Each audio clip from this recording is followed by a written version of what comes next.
अस्सलाम वालेकुम day students, मैं हूं काशिफ तनवीर और डिट मीडिया यूट्यूब चैनल पर हम आपको खुश आमदीद कहते हैं। आज का लेक्चर स्टार्ट करने से पहले आप लोगों से एक छोटी सी रिक्वेस्ट है कि अगर अभी तक आप लोगों ने हमारा चैनल को सब्सक्राइब नहीं किया तो इसे सब्सक्राइब कर दें और साथ में लगे हुए बेल आइकन को प्रेस कर दें ताकि हर नई वीडियो जब भी कोई नई वीडियो अपलोड हो चैनल पर तो उसका नोटिफिकेशन बर वक्त आप लोगों के साथ पहुंच सके। चलिए स्ट्रेट पे हम अपने टॉपिक की तरफ आते हैं। हम लोगों ने पिछले दो पार्ट्स के अंदर भी यही चीज़ डिस्कस की कि गवर्नमेंट ऑफ इंडिया एक्ट 1935 था जो वो किस तरीके से उसको लॉन्च किया गया बरसगीर के अंदर, और कायद आज़म मोहम्मद अली जिन्ना क्योंकि एक विजनरी किस्म के लीडर थे और उनको इस एक्ट की कौन कौन सी चीज़ों के ऊपर उन्होंने एतराज़ उठाया तो किस तरीके से, और देखा जाए तो क्योंकि कायद आज़म मोहम्मद अली जिन्ना मुसलमानों की एक किस्म की नुमाइंदगी कर रहे थे, इसी वजह से वो किसी भी उस चीज़ को एक्सेप्ट नहीं होने देना चाह रहे थे जो कि मुसलमानों के कहीं ना कहीं पे जाके इन फ्यूचर मुसलमानों के लिए ख़तरे का बायस बन सके। तो इसके अंदर इस एक्ट के अंदर कुछ ऐसी चीज़ें भी थी जो देखा जाए तो कुछ हद तक पॉजिटिव भी थी जिनको एक्सेप्ट भी किया गया। तो इसके अंदर इस प्रोवेंस एक्ट के अंदर 11 प्रोवेंसेस रजिस्टर्ड थे, मतलब कि उन्होंने कहा कि बरसगीर के 11 सूबे होंगे।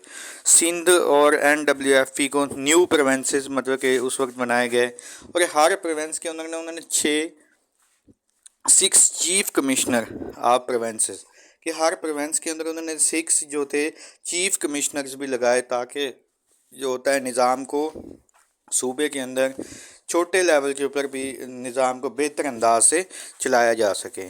आगे चलते हैं। वाइसराय ने कुछ ऐसी चीज़ थी जिसके ऊपर कायद आज़म मोहम्मद अली जिन्ना ने फिर एतराज़ उठाया। वो क्या थी? उन्होंने कहा कि viceroy had a lot of power, viceroy को बहुत ज़्यादा पावर दे दी गई थी। अब किन चीज़ों के अंदर उनको पावर दे दी गई थी? एमरजेंसी पावर उनको दे दी गई थी, वीटो पावर उनको दे दी गई थी। अब एमरजेंसी पावर की अगर बात की जाए कि उन्होंने कहा कि किसी किस्म के भी अगर बरसगीर के अंदर इन फ्यूचर अगर ब्रिटिश गवर्नमेंट ये बात देखती है कि इन फ्यूचर बरसगीर के हालात ख़राब हो रहे हैं या कोई ऐसा बरसगीर के अंदर कोई तनाज़ा खड़ा हो रहा है तो उस वक्त जो होता है वाइसराय होगा जो कि ब्रिटिश की तरफ से हम अपॉइंट करेंगे वाइसराय को, वो बरसगीर के अंदर एमरजेंसी लगा सकता है। दोबारा से आप ये कह सकते हैं कि दोबारा से बरसगीर के अंदर ब्रिटिशर्स की गवर्नमेंट आ सकती है। इसी तरीके से अगर जो होती है प्रोवेंस लेवल पे जो भी गवर्नमेंट आती है वो कोई कानून बनाती है, कोई ऐसा कानून बना दे जो कि एंटी गवर्नमेंट हो, एंटी ब्रिटिशर्स हो, तो वाइसराय के पास ये भी पावर होगी कि वो उसको वीटो कर सकता है।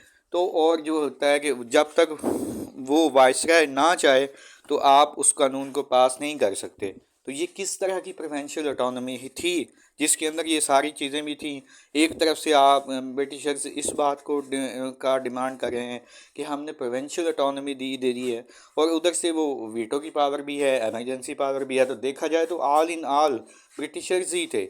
ज़ाहिरी तौर पर ऐसे लग रहा था कि उन्होंने जो थे इंडियंस को पावर ट्रांसफ़र कर दिया, लेकिन रियलिटी यही थी कि वो तमाम की तमाम पावर जो भी थी वो अपने पास ही रखना चाह रहे थे।